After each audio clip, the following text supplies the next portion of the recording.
You're listening to the Flip Houses Like a Girl podcast, where we educate, empower, and celebrate everyday women who are facing their fears, juggling family and business, embracing their awesomeness, and wholeheartedly chasing their dream of flipping houses. Each episode delivers honest to goodness tools, tips, and strategies you can implement today to get closer to your first or next successful house flip. Here's your spiky-haired, breakfast taco-loving host, house flipping coach, Debbie DeBeery. Hey, I hope that whatever you're up to today, you're having an easy one. And thanks for hanging out with me for a little bit. So before we jump into today's episode, I want to do a listener shout out. So this goes out to Burn Strong. She said, Debbie is the real deal. Info you can use and no testosterone. Yay! I'm learning all I can from her before I jump. Definitely an asset for anyone interested in learning more about flipping for good reasons and not just to become rich quick, in quotes. Yes! I appreciate that feedback so much because you nailed it. Like, that's exactly what I want you to take away. So, flipping for good and not just to line our pockets. It is such a better vibe to be living life at. And man, I can sleep better at night just for that reason. Okay. All right. So about 12 months ago, one of my realtor friends was having a really hard time managing her contractors on a flip she was doing. And this was like the main contractor running most of the project, right? And maybe you've had a similar experience or you've heard similar experiences. He started out really strong and, Johnny on the spot, right? Showing up every day, making awesome progress. And then when it got probably like 3/4 of the way through, he kind of just stopped showing up and stopped answering text messages and stopped returning phone calls and was like seriously just ghosting her. And I could 100% relate to that feeling of, oh my God, is he ever going to finish this job? And is this ever going to go away? So, yeah, I found myself in a very similar situation. No, not early on in my career, like 4 years into my house flipping business, okay? Things were going great. It was the same main contractor that I had been using since 2008, and we did a really big project in 2012. Really high price point, just huge scope. It was just a massive project. All right. And about halfway through, maybe, that's what happened. Like, I was totally being ghosted. And it was just really weird because I had spent the previous 4 years, like, project to project, right? Typically 30, 45 days, right? In and out, in and out, in and out. Moving on to the next one. So I was very confused. And we had a great relationship. And it was just odd that I couldn't find him. When I did hear back from him, it was like, I'll be there tomorrow. My guys will be there tomorrow. And nobody would ever show up. Man, that's such a bad feeling. And I'm going to share with you the moral of the story, but you've got to sit tight. All right. So how did I come through that? What did I learn from that? You've got to sit tight. Okay. First, let's talk about basically 3 things that you're considering when you're choosing a contractor, or 3 things that you're looking for, right?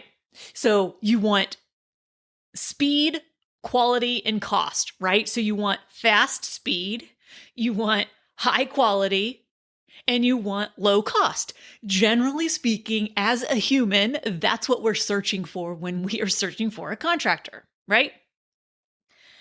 Fast, great quality, low cost. Okay, that doesn't exist. So you're going to be trading one of those things typically.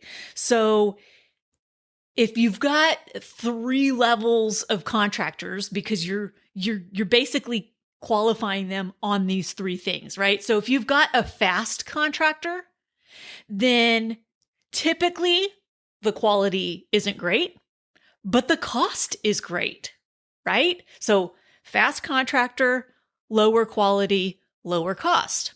Okay. Medium speed contractor, medium quality, medium cost. Super slow contractor, high quality, high cost, right? So you're trading those things. So that was one of the first awarenesses I had to have. I had to have that understanding in mind. Okay. So probably what happened on that project was that it was high end. All right. So the quality really needed to be higher quality. Well, that wasn't the caliber of contractor that I had. So it was $1 million+ home back in 2012. At the time, the most expensive project we had done was probably like $450 or so. So it was a pretty significant jump. That's a whole other podcast episode in and of itself. Lots of lessons learned. But I put him into a project he was not qualified for. So I pretty much set him up to fail, which honestly really sucks. It really sucks when I realized that. I should have had more awareness and I should have been more mindful about that. I just wasn't. Putting the wrong team in the project can really mess things up. That was one of the biggest lessons that I learned. The second lesson I learned is always have everything in writing.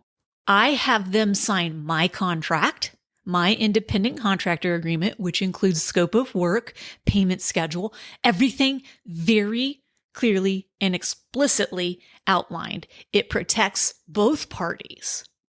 I let that slide. Dang it. I started out so strong. I was doing it the right way. But it was my main guy, and I probably had already done 60 projects with him. But I got lazy, and I totally dropped the ball. So there wasn't an agreement in writing. There wasn't a payment plan in writing. There wasn't anything in writing. I pretty much screwed myself there because I didn't have a clearly outlined process that had already been agreed upon for breaking up, right? I needed to break up. I needed to move on, and I needed to find another contractor, but I didn't have that clearly written out. And so so many things, I did so many things wrong on this project. Because of that, I didn't fire him quickly enough. It was absolutely 100% my responsibility. All of the delays, the project costs going over budget, literally making $9 and I think it was 27 cents on this deal. It should have been significantly more than that. But all of that was my fault. But it wasn't just that I didn't have the contracts in place.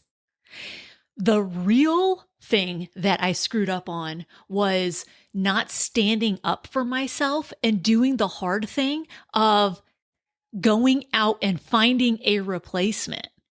So I assumed that, you know what, he'll show up eventually, and at least I know what to expect from him now. Do I really want to go through all the effort of vetting another contractor, getting him on board, getting him up to speed, doing all of these things. And what if he does the same thing? What if he disappears and ghosts me? You see what happens there? It's not about them.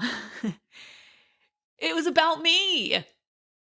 I did not take full responsibility, and I did not step into my power of being the freaking CEO of my business. Making hard decisions and doing hard things. That's what we have to do as entrepreneurs every single day. If I'm not out of my comfort zone every day, I am not doing it right. I know that for a fact. I put myself out of my comfort zone every single day. I should have replaced that contractor way sooner than I did. Instead, I let 3 months of really high carrying costs accrue, going into a season that wasn't great for selling that price property. It was just so many things across the board. It was all my fault. I couldn't blame anyone. And when I hear stories of other people complaining about contractors, my gut instinct says it's not about the contractor.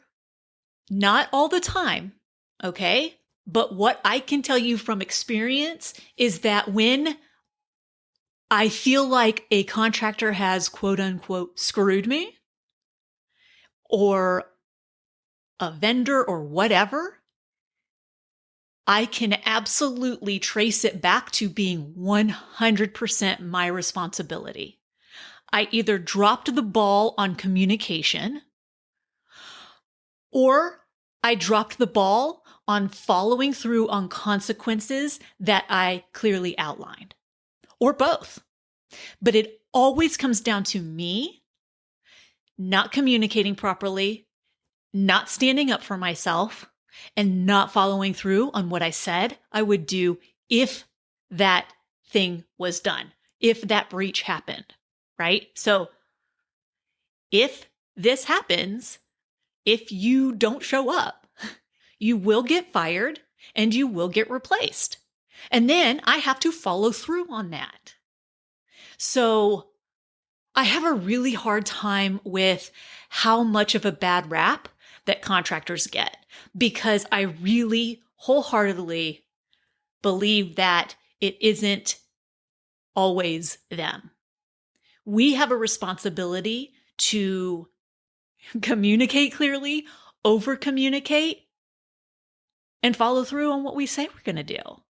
Because every time there was a situation where a contractor didn't do something right, or I could think back and be like, oh yeah, he was terrible, the common factor in all of those situations was me.